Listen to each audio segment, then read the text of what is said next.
of God. All of us sitting here, all of us, everyone, not just the ministry-oriented people, all of us, we love God to an extent. It's not about the percentage I'm talking about here. But all of us love, all of us obey, all of us serve Him to an extent, to the extent that we can do it. We do that. But here the bar is taken a little more, the bar is very different over here. It says that all of us are serving, all of us are obeying, all of us are honoring, all of us are serving in whichever way we can to the Lord. But He says, when we come to the kingdom of God, here the verse is talking about service in the kingdom of God. Right? Serving, that is the ministry people, the vocation people. But here it is talking about something else. He's telling that even you have come into the kingdom of God, but to serve in the kingdom of God, and you just look back. You put your hand to the plow and you look back. For many years I had this conception in my head that it is you committed yourself for ministry, and if you go back, then you're disqualified in the Lord's eyesight. You are called unfit for the Lord. But here it's not talking about going back. Here the Lord is saying, even if you look back, what is so harmful about looking back? Looking back is just like you're plowing the field and you're just looking back. Is that really so harmful? When the Lord is talking about looking back here, He's talking about not just a literal thing, but it goes really deep. He says, for you not to be concentrating on the field, for you not to be putting your heart and mind and soul and concentrating on the field and on the plow, you ought to be distracted. That's why you're looking at the back. When you ask any person who's plowing the field, he has to be looking to a far object so that when he's plowing, the rows are coming in a straight line. Right? Imagine you are plowing your field and you're constantly looking at the back. How do you think the rows are going to come? It's going to have its own bends and turns. It's going to have its curves. So when you're talking about that, at the end of the day, when you're looking back at the field that you've plowed, the rows are going to be very crooked. So if the rows are crooked, the seeds that have been sown is not going to be in order. So if the seeds are not in order, when the crops grow, it's going to be a little smashed up. Right? It's not going to be well placed. So when you're looking at the harvest, some of it is bound to suffer. Isn't it? It is very dangerous, when the Lord just says, if you just look back. We take that so lightly, but the Lord is telling, if your mind is actually so distracted that you're constantly looking at the back, don't leave the field alone. Because when you touch the field with that attitude, you're going to mess up the harvest. Don't do that. For many years, I thought that my personal thing, what happens in my family, stays within the family, and what happens in the church stays in the church.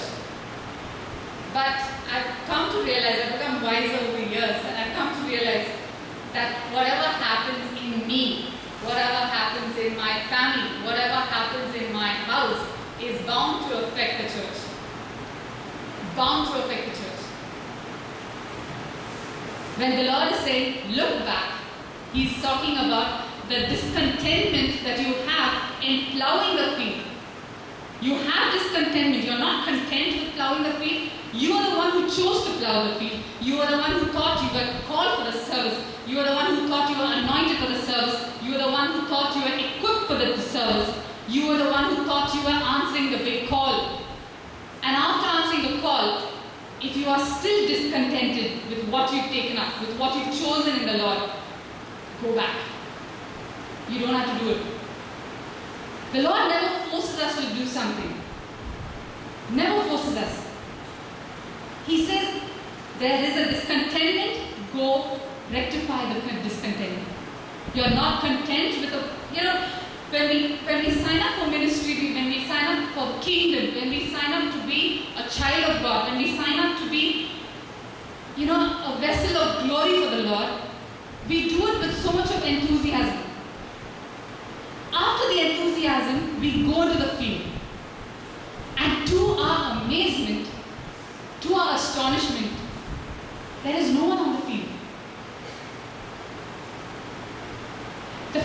when he's plowing the field, his family is not sitting there and cheering him. Are they? She may come to give him lunch, or he may pack the lunch and come. But when he's plowing the field, he's doing it all alone under the sun. There are no cheerleaders, there are no applause, there's not a thank you note, there's nothing. And over the years, the seed of discontentment grows. Saying that, God, I'm slogging it out. Harvest time, many people come and help me in the house. That I might give them a portion of the harvest also. I pay them also because they're helping me out in the harvest. But when I am plowing, there's no one. The hard work, the watering, the manuring, the fertilizers, everything. I am the one getting tan, I am the one getting sunburn, I am the one doing the back-breaking work, but no one is there to watch. And the discontentment is growing. The contentment, the thankfulness, the honor, the aura that was there for the kingdom of God's service is suddenly, it's all just vaporized. It's just gone into thin air, and he's like, this is what I served up for, this is what I signed up for. There should have been more than this. Lord, aren't you not watching? Aren't you not rewarding? But the Lord says, if you are constantly looking back, if the discontentment has grown to such an extent that you're not able to see forward and make straight roads, just go back. And he actually goes on to say, unfit for the kingdom. Imagine, we go through several rounds of interviews today. We pass all the rounds in wonderful colors. And then at the final round, he says, you're unfit. We all at the workplace, you all know the pain of that. It's discouraging. But the Lord, He doesn't want a person to whine, to complain and serve Him. He doesn't want a person to serve Him with so much of pain in his heart, saying that, oh my gosh, this is such a burden. I signed up for this, but now I don't know how to get out of it. It's an embarrassment to get out of it. But most Christians tend to become like that. We start looking back. What's happening there? What's happening there? How's the market there? What is the salary package there? What happened there? Who's my former girlfriend working with? Who's my... the examples are numerous. But when you look back, you're looking back because of a discontentment in your heart, saying that, how's everything there? It's all okay? Because I'm alone here, and I just want to know what's happening there. But the Lord says, no. You want to go? You want to keep looking back? Don't keep looking back. Just go and be there. But for us Christians, we want the best of both worlds. The lust of the eyes. We want to watch a movie, at the same time we want to pray for long hours.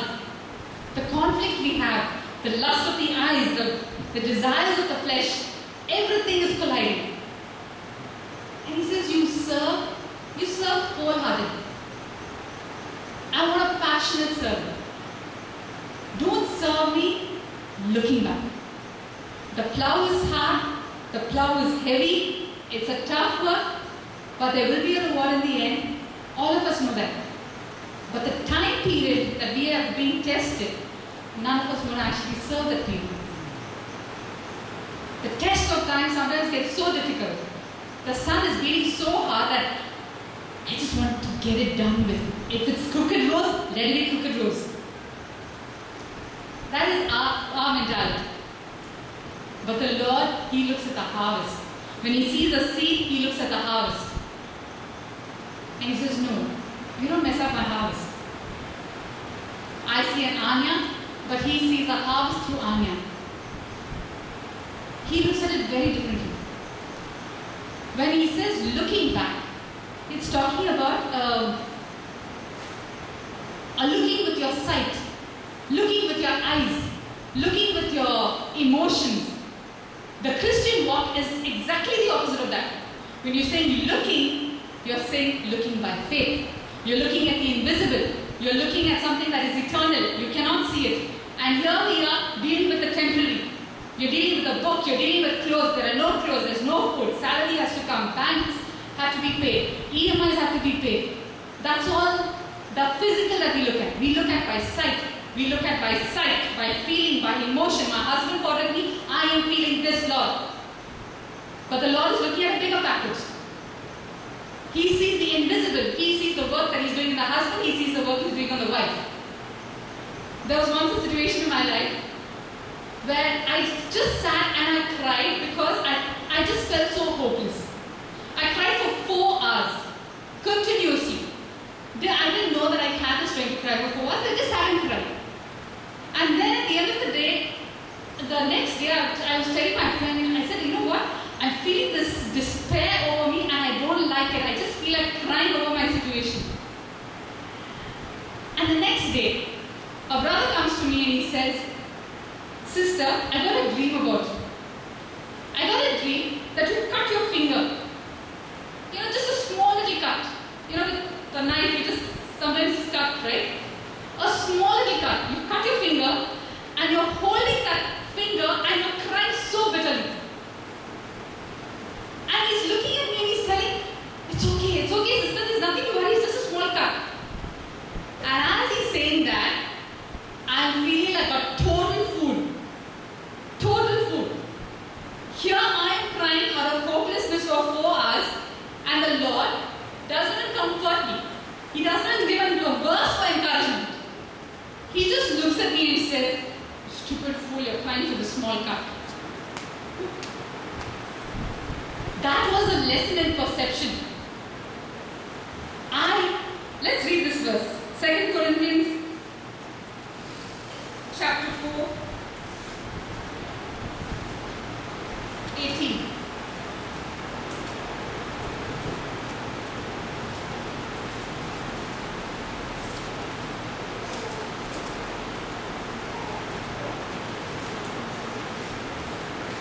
Second Corinthians chapter 4, verse 18. So we fix our eyes not on what is seen, but on what is unseen. For what is seen is temporary, but what is unseen is eternal.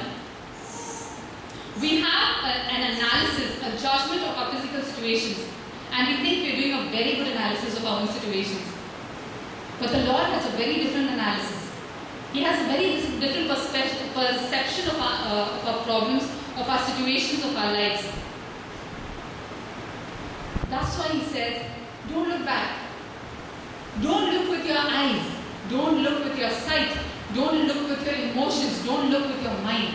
If your mind is being renewed, Colossians 2:3-2. Let's read that. That's a beautiful verse.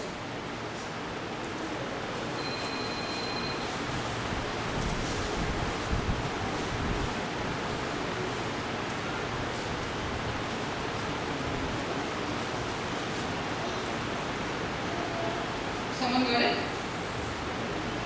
Set your mind on things above, not on things on the earth. Amen. As long as our minds are set on things above, then we are safe. We can sort of take a perception from our mind and say that, okay, fine, this is an approximate analysis of what I'm going through. But when our minds are not fixed on Him, when our minds are half-heartedly fixed on Him, when there's a conflict going on where the flesh and the spirit is always conflicting, then it's better we just look to the Lord and get His perception. It's very dangerous when we make an analysis of our own lives and give it to the Lord and say, you know what, I'm going through this. I remember Rohit, when he had a sunstroke, he went to the doctor. He had a high fever. And he went to the doctor and he said, doctor, these are my symptoms, I think it's a sunstroke. And the doctor just turned to him and said, you're just giving the symptoms and I will the analysis. You know, it is we as humans are so tempted to make an analysis for our own lives. But it shouldn't be there. As tempting as it may be, try not to look with your eyes, with your emotions. However hopeless the situation may be, do not look with your eyes. Do not look with your emotions. Do not look with your mind. Do not try to analyze it with your mind. Then you're stepping into a very dangerous territory. Let's look at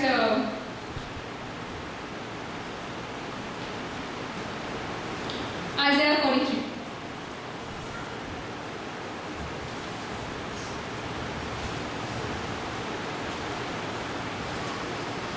You know, when we are driving in a car, having a rear view mirror is of utmost importance.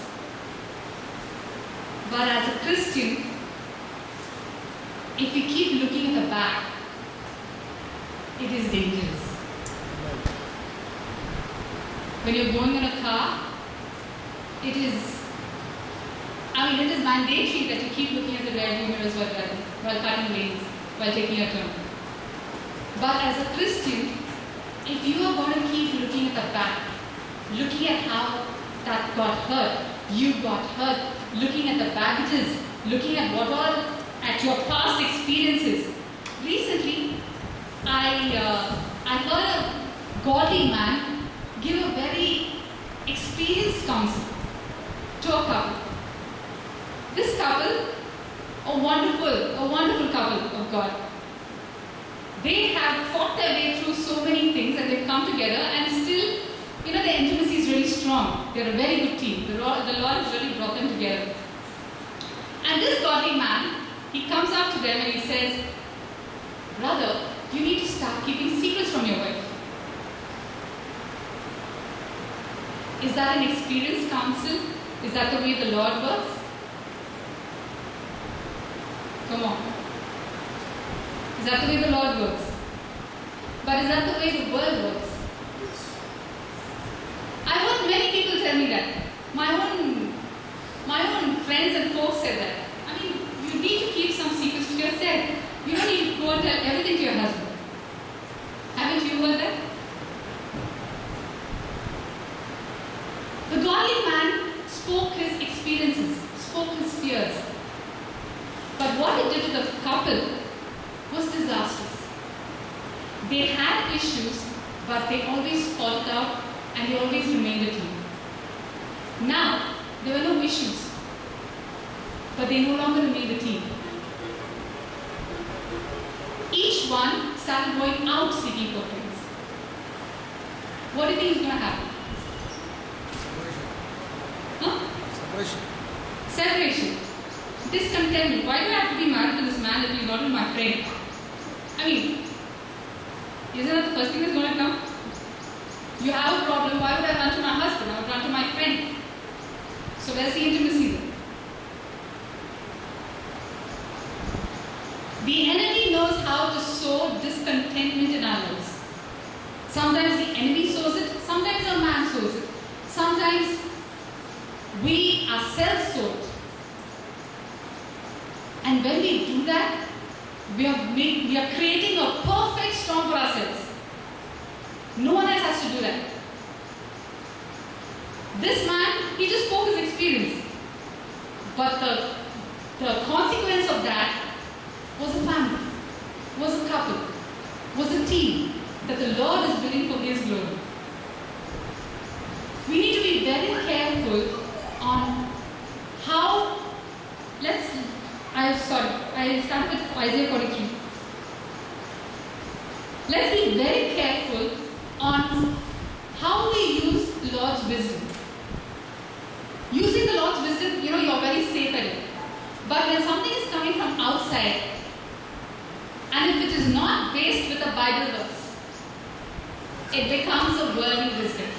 Irrespective of who it's coming from, irrespective of how experienced that person is, and irrespective of how much he prays. If he's speaking his fears or his experience with a very good intentions, it does not matter. At the end of the day, it becomes worldly wisdom. And what does worldly wisdom do? Come on, this you all should buy up. Because it's very practical. Where is the verse on worldly wisdom?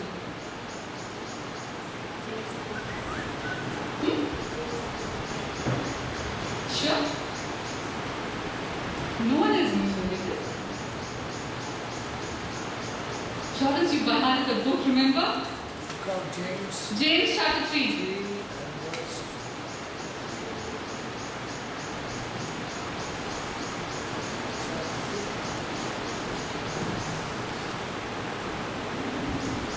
Can you find it? James chapter 3, 13 onwards.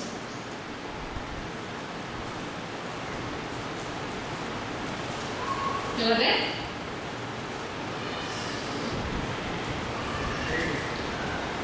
Who is wise and understanding among you?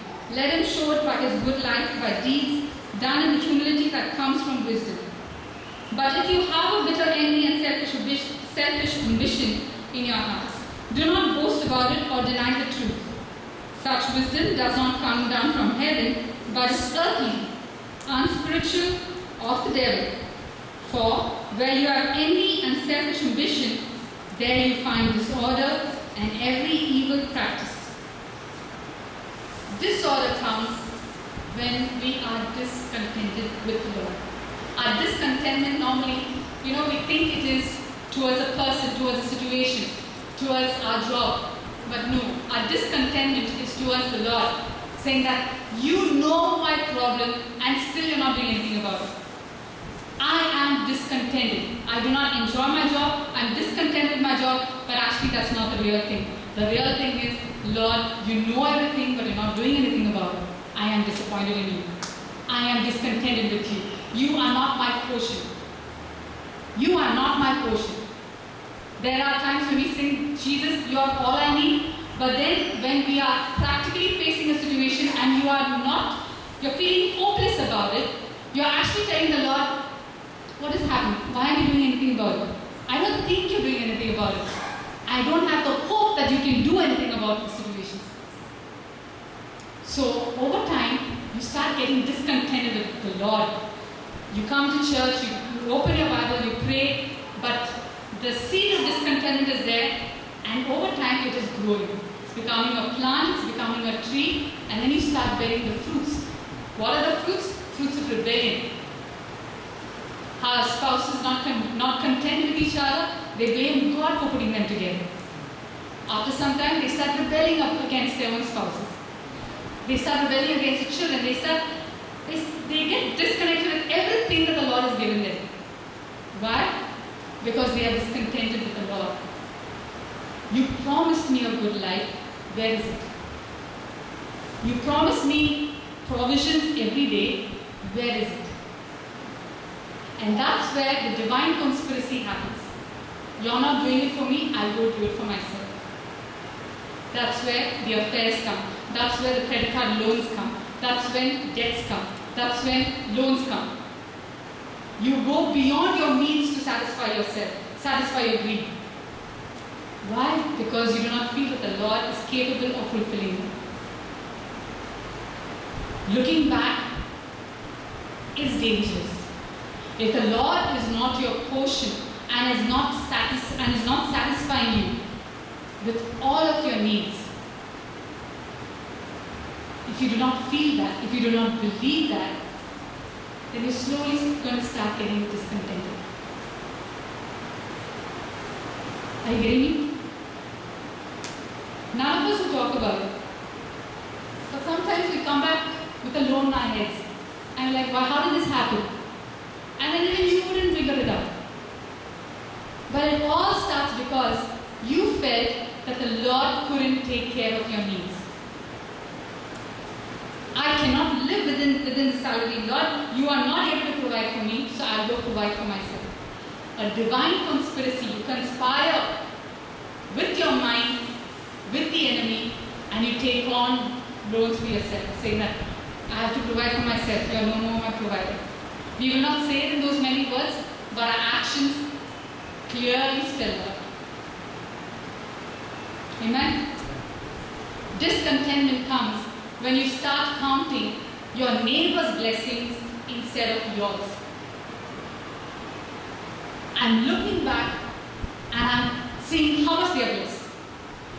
I'm seeing the other side is much more greener than this side.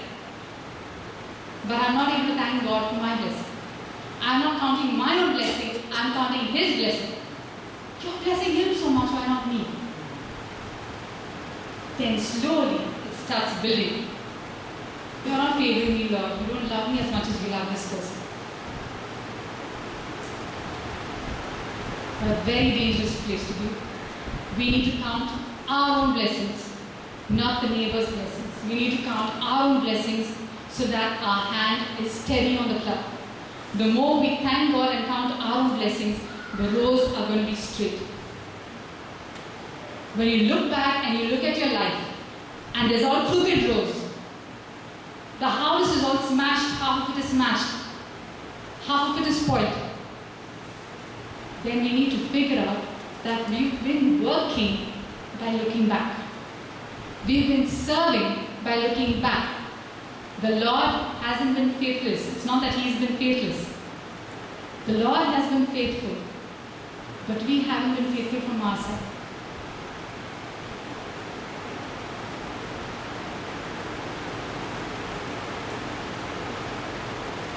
Isaiah 43, 18 to 20, it talks about forgetting the former things and looking forward. We can plow our fields only by looking forward. We can plow our field only with empty hands. We can plow our field without any baggages on us. We can plow our field correctly if we are not carrying any yokes on us. Discontentment is a very unholy yoke. It is an unholy altar that many people have built in their lives. The discontentment has grown to such an extent that it's become an altar. Now they can no longer identify it as a sin. It's become a lifestyle. It's become a practice. It's become a personality trait. But at the end of the day, when the Lord looks at it, He says, it's an altar, it's an unholy altar. Until it is broken, the fruits will not come. You cannot be blessed. We may plow the field haphazardly, but if we're not getting the harvest and the reward, it's going to be very disappointing for us. Isn't it? All our yokes are different. All our yokes, all our burdens, all our crosses are very different. Each one is made to carry a different burden. But along with the burden, He's also given the yoke, and He's carrying it with all of us. We cannot compare our problems with another person because their problems are very different from our problems. But all we can say is that we cannot be discontented with the Lord, with ourselves, or with our neighbors. We will affect the house. We will affect the kingdom of God. A very dangerous position to be in. Discontentment comes when we focus on what we lack. The Lord takes us through different seasons. And there are some seasons that are so wonderful, it's so beautiful that you just wish that you would just be in that season for the rest of your life. But it is not that. After every mountain, there is a valley. So as long as you're on the mountain, as long as you're in that season, enjoy that season. When you come down to the valley, you're going to have your share of problems. And when you're in that valley, keep enjoying. Keep being contented. The one secret to be content is to keep counting your blessings.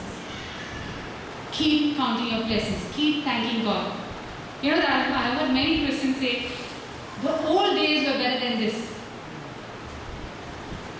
And a very wise man called Solomon said, don't ever say that. Because each season comes with its blessing. Let's read that verse. Ecclesiastes.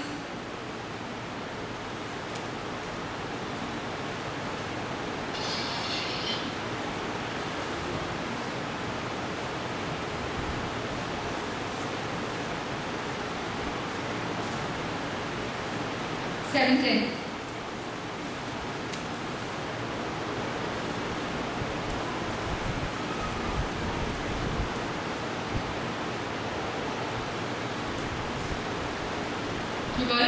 someone say that? Do not say, why were the former days better than these? But do not inquire why people's Because you Do not inquire why concerning this. men. Where the good times come, enjoy it. When the sad time comes, be patient enough to just count your blessings. I love this beautiful verse in Lamentations chapter 3. Let's read it.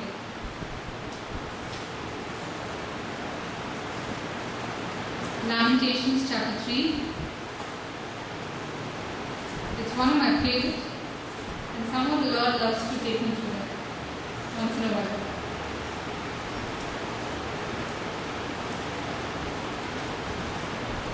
Lamentations chapter 3, verse 28.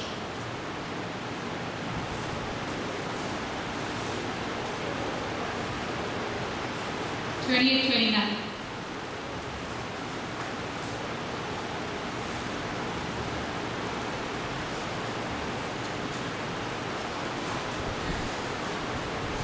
He sitteth alone, keepeth silence, because he has borne upon him. Put his mouth in the dust, if so be there may be hope. Let him sit alone in silence, for the Lord has laid it on him. Let him bury his face in the dust, there may yet be hope. Let him offer his cheek to one who would strike him, and let him be filled with disgrace. This the Lord does it. This is a valley experience that all of us will be going through once in a while. Fill our mouths with dust. Put your face to the dust. Imagine someone just stamping your face to the dust. None of us like it. But the Lord makes us go through them. Makes us sit alone in silence and just say, don't grumble. Don't grumble. Don't be discontent. You need to be content in the dust. Be content in the dust. After every mountain there is a valley. So let's begin to enjoy and be content in the mountain as well as the valley. Amen? In closing, let's go to Songs of Solomon 2:15.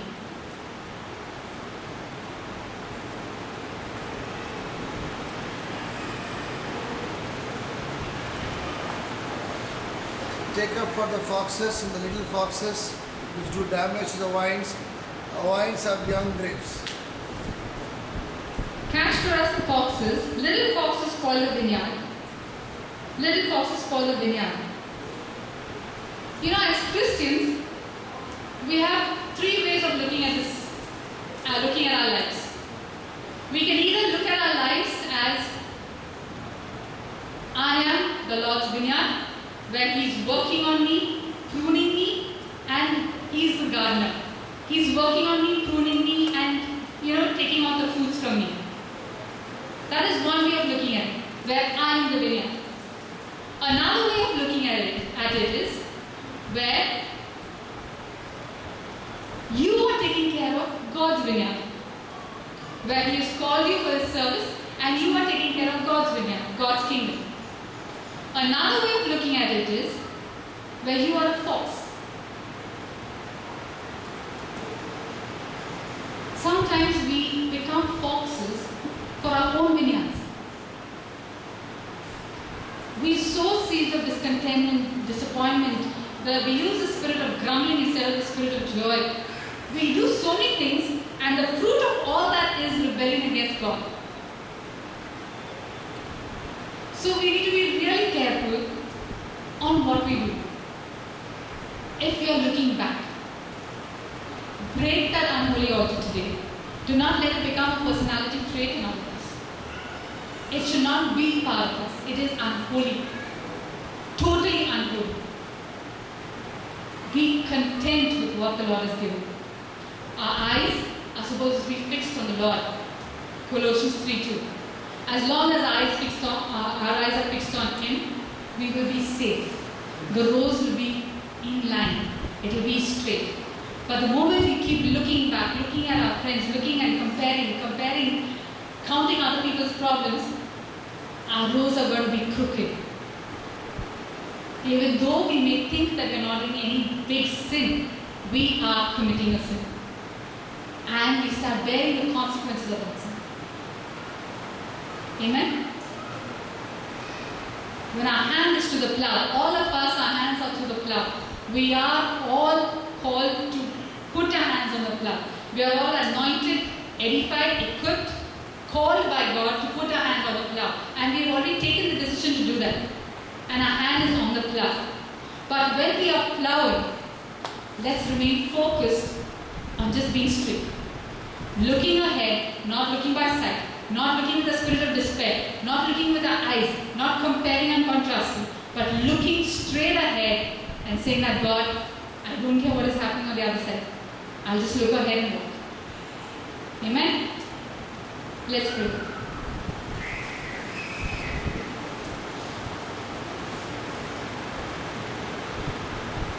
Zeyana mohola na ya kenzia. Mohuka la badia na ria lazia. De yo na mahuga na dienza. Wahaga la dienzie na maladie. Oh Father, Father, na hiela heura mayetia nazara. Father, in the name of Jesus, break every unholy altar in our lives, oh Father God. Father, we want to serve you with all of our mind, souls, with our mind, soul, and spirit, oh Father God. With our emotions, oh Father God. As fluctuating as our emotions and our minds are, oh Father God, I pray, oh Father God, that we will not give room for worldly wisdom, oh Father God. We will count our every blessing, oh God, in Christ Jesus. We will count it and be satisfied. You are our portion, oh Father God, and we are your children, oh Father God. I pray that all of us will be satisfied in you, oh God. Satisfied with the salaries you're giving us. Satisfied with the spouses you've given us. Satisfied with the children you've given us. Satisfied with the church you've given us. Satisfied with our leaders, oh God. Satisfied with our clothes, oh God. Satisfied with the provisions, oh God. Satisfied, oh God, with our schools, oh God. Satisfied with our finances, oh God. Satisfied with your presence, oh Father God. Master, your presence goes before us and levels the mountains, oh Father. It breaks the doors of bronze and bars of iron, oh God. And you give us the treasures that are in secret places. Master, I pray that you'll keep our hand on the plow. And whenever we have a tendency to look back, I pray you correct us, oh Father. In your mercy, protect us, oh Father. Protect us, oh God. Protect us, oh God. Protect us from the worldly wisdom, oh God. Savior, it is you and only you, oh God. May we not look with our eyes, but may we look at the invisible, oh God. May we not look at the temporal, but may we look at the eternal, oh God. Oh Father, may we walk by faith and not by sight. Oh, your ways are much higher than our ways, oh God. Your ways are much higher than our ways. We surrender our ways to your ways, oh God. I pray, oh Father God, that you protect each and every one of them gathered here, oh God. Protect them, oh God, from every worldly wisdom, oh God. Protect them, oh God, from their perceptions, oh God. Protect them, oh God, from discontentment in their hearts, oh God. Savior, may their hearts never be hardened towards you. Protect them, oh God. Protect your sheep, oh God. Oh, I thank you, Lord. I thank you, Master God. I thank you, Jesus. In the mighty name of Jesus, Lord. In the mighty name of Jesus. Our Father, you are the author and finisher of our faith. If we are lacking in faith, I pray you will provide. Strengthen us, O God, in our weak areas. Strengthen us, O God. In the name of Jesus Christ, we pray. Amen.